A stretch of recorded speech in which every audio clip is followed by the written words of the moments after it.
Hello students, we are going to study the subject Signals and Systems. Module 1 classification of signals ആണ് നമ്മൾ discuss ചെയ്തുകൊണ്ടിരുന്നത്. Okay, so ഇനി ലാസ്റ്റിൽ വരുന്ന രണ്ട് കാറ്റഗറി ഓഫ് ക്ലാസിഫിക്കേഷൻ ആണ് നമ്മൾ പറയാൻ പോകുന്നത്. Causal and non causal, energy and power signal. ഈ രണ്ട് ക്ലാസിഫിക്കേഷനും കൂടിയാണ് നമുക്ക് പറയാനുള്ളത്.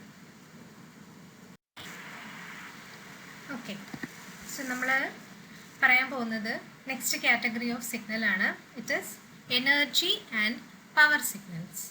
ഓക്കെ, നമുക്ക് ആദ്യം നോക്കാം എനർജി സിഗ്നൽസ് എന്താണ്.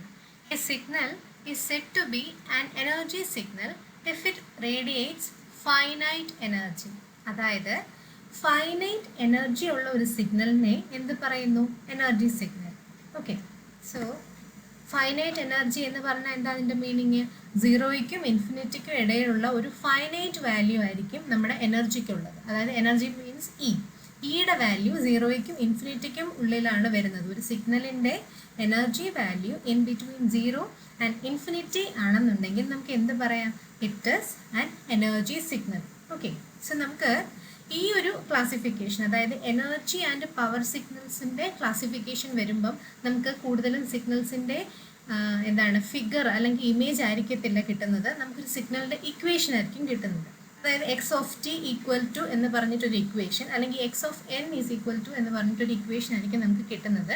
ഇനി ആ ഇക്വേഷനെ ചില മാത്തമാറ്റിക്കൽ എനർജി, ആ ഇക്വേഷൻ വെച്ചിട്ട് എനർജി കണ്ടുപിടിക്കാൻ അല്ലെങ്കിൽ പവർ കണ്ടുപിടിക്കാനൊക്കെ കൊണ്ട് നമുക്ക് വേറെ ഇക്വേഷൻ ഉണ്ട്. ഓക്കെ, സിഗ്നലിൻ്റെ ഇക്വേഷനിൽ നിന്ന്. ഓക്കെ, സോ അപ്പോൾ ഒരു ഫൈനൈറ്റ് എനർജി ഉള്ള സിഗ്നലിനെ നമ്മൾ എന്ത് പറയുന്നു? Energy signal. Okay, the energy of the signal is calculated as. Okay, so നമുക്ക് ഒരു സിഗ്നൽ കിട്ടിക്കഴിഞ്ഞാൽ അതിൻ്റെ എനർജി എങ്ങനെ കാൽക്കുലേറ്റ് ചെയ്യാം? We are having two equations. One is for continuous time signals and another is for discrete time signal. ഒരു continuous time signal കിട്ടിക്കഴിഞ്ഞാൽ നമ്മൾ ആ സിഗ്നലിൻ്റെ എനർജി എങ്ങനെ കണ്ടുപിടിക്കും? E of X of T. അതായത് energy of X of T continuous time signal is equal to limit capital T tends to infinity integral minus T to plus T magnitude of X of t the whole square d t. ഇപ്പോൾ ഒരു continuous time signal കിട്ടിക്കഴിഞ്ഞാൽ അതിൻ്റെ energy calculate ചെയ്യാനുള്ള ഇക്വേഷനാണ് ഞാനിപ്പോൾ പറഞ്ഞത്. Okay, അതിൽ limit capital T പറയുന്നത് എന്താണ്?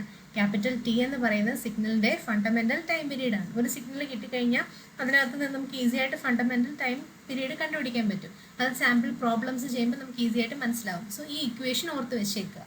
ഇനി നമ്മൾ ഡിസ്ക്രീറ്റ് ടൈം സിഗ്നൽ ആവുമ്പം ഇക്വേഷന് ചേഞ്ച് എന്താ വരുന്നതെന്ന് വെച്ച് കഴിഞ്ഞാൽ സമ്മേഷനാണ്. സമ്മേഷൻ എന്ന് വെച്ച് കഴിഞ്ഞാൽ നമ്മൾ ഇൻ്റഗ്രേഷൻ യൂസ് ചെയ്യുന്നത് ഒരു കണ്ടിന്യൂസ് ടൈം സിഗ്നലിൻ്റെ കേസിലും സമ്മേഷൻ അതായത് സിഗ്മ യൂസ് ചെയ്യുന്നത് ഡിസ്ക്രീറ്റ് ടൈം സിഗ്നൽ. കാരണം ഓരോരോ സാമ്പിൾസ് മാത്രമേ ഉള്ളൂ. അപ്പോൾ ആ ഓരോ സാമ്പിൾസിനെ എടുത്ത് വേണം നമ്മൾ ആഡ് ചെയ്ത് പോകാൻ.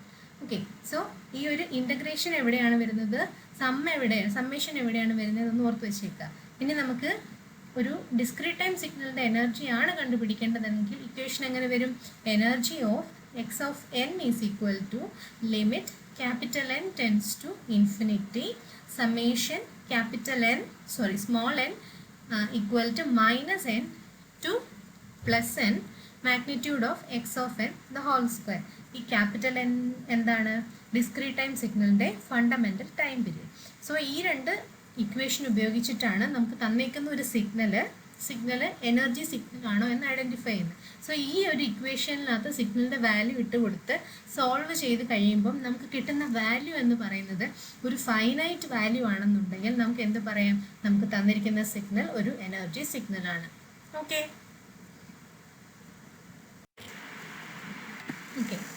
സോ ഇപ്പോൾ എനർജി സിഗ്നലിൻ്റെ കാര്യം നമ്മൾ പറഞ്ഞു. ഇനി നെക്സ്റ്റ് വരുന്നത് പവർ സിഗ്നലാണ്. ഓക്കെ, എന്താണ് power signal? A signal is said to be power signal if it radiates finite average power. അതായത് എനർജി എന്ന് പറഞ്ഞു കഴിഞ്ഞാൽ ഒരു സിഗ്നലിൻ്റെ എനർജിക്ക് ഫൈനൈറ്റ് വാല്യൂ ഉണ്ടെങ്കിൽ നമുക്കതിനെ എനർജി സിഗ്നൽ എന്ന് പറയാം. അതേപോലെ നമ്മൾ എടുത്തേക്കുന്ന സിഗ്നലിന് ഫൈനൈറ്റ് പവർ ആണെന്നുണ്ടെങ്കിൽ നമുക്കതിനെ എന്ത് പറയാം? It is a power signal. So അതെന്താണ്? അപ്പോൾ പവറിൻ്റെ value in between zero and infinity, അതായത് ഫൈനൈറ്റ് വാല്യൂ ആണെന്നുണ്ടെങ്കിൽ നമുക്ക് എന്ത് പറയാം? It is a power signal. അപ്പോൾ ഒരു സിഗ്നൽ തന്നു കഴിഞ്ഞാൽ നമുക്ക് സിഗ്നലിൻ്റെ പവർ കാൽക്കുലേറ്റ് ചെയ്യാനും ഇക്വേഷൻ ഉണ്ട്. ഓക്കെ, സോ ഒരു continuous time signal X of ടിയുടെ പവർ എന്ന് പറയുന്നത് it is can be calculated by using the equation P of x of t, that is power of x of t is equal to limit capital T tends to infinity 1 by 2t integral minus capital T to plus t magnitude of x of t the whole square dt. Okay, so in your discrete time signal power P of x of n എന്ന് പറയുന്നത് എങ്ങനെയാണ്? limit capital N tends to infinity 1 by 2n plus 1 summation n is equal to minus capital N to plus capital N x of n the whole square. So ഇത് similar to എനർജിയുടെ equation ആണ്. ഒരേ ഒരു വ്യത്യാസമേ ഉള്ളൂ, ഒരു 1 by 2t. Continuous ടൈമിൻ്റെ കേസിൽ ഒരു 1 by 2tയും ഡിസ്ക്രീറ്റ് ടൈമിൻ്റെ കേസിൽ 1 by 2n plus 1. Okay, so അപ്പോൾ കമ്പയർ ചെയ്ത് പഠിക്കുക. ഈ ഇക്വേഷൻ ബൈ ഹാർട്ട് ചെയ്ത് വെച്ചേക്കുക. സോ നമുക്ക് ഏതൊരു ഇക്വേഷൻ കിട്ടിയാൽ അല്ലെങ്കിൽ ഏതെങ്കിലും സിഗ്നലിൻ്റെ ഇക്വേഷൻ കിട്ടി, ഏതൊരു സിഗ്നലിൻ്റെ വാല്യൂ അല്ലെങ്കിൽ ഇക്വേഷൻ കിട്ടിയാലും അതിൽ നിന്ന് അത് എനർജി സിഗ്നൽ ആണോ പവർ സിഗ്നൽ ആണോ എന്ന് ഐഡൻറ്റിഫൈ ചെയ്യണമെന്നുണ്ടെങ്കിൽ നമുക്ക് ഈ രണ്ട് ഇക്വേഷൻ വെച്ച് സോൾവ് ചെയ്താൽ മതി. ഓക്കെ, സോ ഇനി കുറച്ച് ഇമ്പോർട്ടൻ്റ് നോട്ട്സ് ആണ്. അത് നമുക്ക് പ്രോബ്ലം ചെയ്യുമ്പം കുറച്ച് പോയിന്റ്സ് അറിഞ്ഞിരുന്നു കഴിഞ്ഞാൽ നമുക്ക് ഈസി ആയിട്ട് കണ്ടുപിടിക്കാൻ പറ്റും. അതായത് ഒരു സിഗ്നൽ എനർജി സിഗ്നൽ ആണെങ്കിൽ അതിന് 0 ആവറേജ് പവർ ആയിരിക്കും. ഓക്കെ, അതെവിടെയാണ് ബെനിഫിറ്റ് വരുന്നതെന്ന് വെച്ചാൽ നമ്മൾ ഒരു സിഗ്നൽ തന്നു, find it is whether A energy signal or power signal എന്ന് നമ്മളോട് ചോദിക്കുന്നു. ഓക്കെ, നമ്മൾ ആദ്യം ആ സിഗ്നലിൻ്റെ എനർജി കാൽക്കുലേറ്റ് ചെയ്യുന്നു. എനർജി കാൽക്കുലേറ്റ് ചെയ്യുമ്പോൾ നമുക്ക് ഒരു ഫൈനൈറ്റ് വാല്യൂ കിട്ടിയെന്ന് വിചാരിക്കുക. അപ്പോൾ നമ്മൾ അത് പവർ സിഗ്നലിൻ്റെ അനാലിസിസ് അല്ലെങ്കിൽ പവറിൻ്റെ കാൽക്കുലേഷൻ ചെയ്യാൻ പോകേണ്ട കാര്യമില്ല. കാരണം ഫൈനൈറ്റ് എനർജി ഉള്ള ഒരു സിഗ്നലിൻ്റെ ആവറേജ് പവർ എന്ന് പറയുന്നത് എന്തായിരിക്കും? ഓൾവേസ് 0 ആയിരിക്കും. ഓക്കെ, സോ അപ്പോൾ നമുക്കൊരു സ്റ്റെപ്പ് ലാഭിക്കാം. ഇനി if the signal is power signal, അതായത് നമ്മളൊരു സിഗ്നൽ കാൽക്കുലേറ്റ് ചെയ്യുന്നു. ഇപ്പോൾ നമ്മൾ എനർജിക്ക് പകരം ആദ്യം ആ സിഗ്നലിൻ്റെ പവറാണ് കാൽക്കുലേറ്റ് ചെയ്യുന്നത്. അപ്പോൾ പവറിന് എന്തായിരിക്കും? ആ പവറിൻ്റെ വാല്യൂ എന്ന് പറയുന്ന ഒരു ഫൈനൈറ്റ് വാല്യൂ കിട്ടിക്കഴിഞ്ഞാൽ നമുക്ക് പറയാം അതിനൊരു പവർ സിഗ്നലാണ്. ഇനി അപ്പോൾ അതിൻ്റെ എനർജി എന്തായിരിക്കും? നമ്മൾ സെപ്പറേറ്റ് ഇക്വേഷൻ ഇട്ടൊന്നും ചെയ്യേണ്ടി വരത്തില്ല. അതിൻ്റെ എനർജി എന്ന് പറയുന്നത് 0 ആയിരിക്കില്ല, പകരം ഇൻഫിനിറ്റി ആയിരിക്കും. ഓക്കെ, സോ ഒരു എനർജി സിഗ്നലിൻ്റെ ആവറേജ് പവർ എന്ന് പറയുന്നത് 0യും ഒരു പവർ സിഗ്നലിൻ്റെ എനർജി എന്ന് പറയുന്നത് ഇൻഫിനിറ്റി ആയിരിക്കും. സോ ഇതൊന്ന് ഓർത്ത് വെച്ചേക്കുക. ഇനി സിഗ്നലിനെ പ്രൂവ് ചെയ്യാനൊക്കെ ഉണ്ടാണെങ്കിൽ രണ്ടും കാൽക്കുലേറ്റ് ചെയ്യണം. ജസ്റ്റ് ഐഡൻറ്റിഫൈ ചെയ്യാനാണെന്നുണ്ടെങ്കിൽ ഈ ഒരു കൺസെപ്റ്റ് ഓർത്തിരുന്നാൽ മതി. ഓക്കെ, ഇനി all the bounded signals are energy signals. അതായത് കൂടുതലും നമുക്കൊരു finite value bounded signals, finite value സിഗ്നലിന് പറയാൻ പറ്റും എന്നുണ്ടെങ്കിൽ അതെല്ലാം മോസ്റ്റ്ലി എനർജി സിഗ്നൽസ് ആയിരിക്കും. ഇനി ഇപ്പോൾ നമുക്ക് തരുന്നത് ഒരു പീരിയോഡിക് സിഗ്നൽ ആണെങ്കിൽ, സോ സിഗ്നലിൻ്റെ ക്ലാസിഫിക്കേഷൻ നമ്മൾ പറഞ്ഞതാണ്. അപ്പോൾ നമുക്ക് ആ സിഗ്നൽ ഒരു പീരിയോഡിക് ആണെന്ന് ഐഡൻറ്റിഫൈ ചെയ്യാൻ പറ്റിയിട്ടുണ്ടെങ്കിൽ ആ പീരിയോഡിക് സിഗ്നൽ എന്ന് പറയുന്നത് എന്താണ്? ഒരു പവർ സിഗ്നലാണ്. ബട്ട് ഒരു കാര്യം ഓർത്തിരിക്കണം, ഓൾ പവർ സിഗ്നൽസിന് നമുക്ക് പീരിയോഡിക് ആണെന്ന് പറയാൻ പറ്റില്ല. പക്ഷെ പീരിയോഡിക് സിഗ്നൽ തന്നു കഴിഞ്ഞാൽ അതിനെ നമുക്ക് എന്ത് പറയാൻ പറ്റും? പവർ സിഗ്നൽ ആണെന്ന് പറയാൻ പറ്റും. ഓക്കെ, സോ ഈ പോയിന്റ്സ് ഒന്ന് ഓർത്ത് വെച്ചേക്കുക.